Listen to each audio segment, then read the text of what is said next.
Well, hi folks, here we got the Petro Viking in service. It's got the Subaru motor, this pump, and this. It's like it should, nothing that it doesn't need.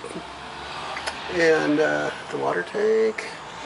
It's my other truck here, got the tank hooked up, got the auto pump out. Make sure I turn that on.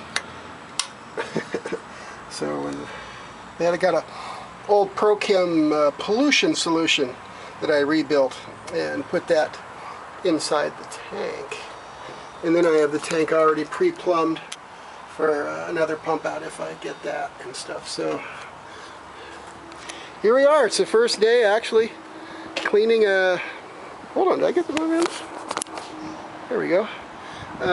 Be the first day cleaning with this, and nice little commercial job. Got the pre-vacuum, make sure I'm all bulletin board compliant, pre-spray, pre-scrub.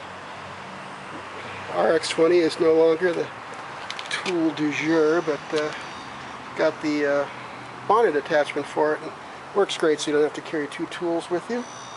Using the Judson slop and gobble, and there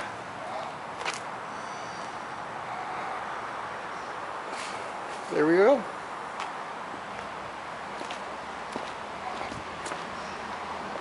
Let's fire this puppy up.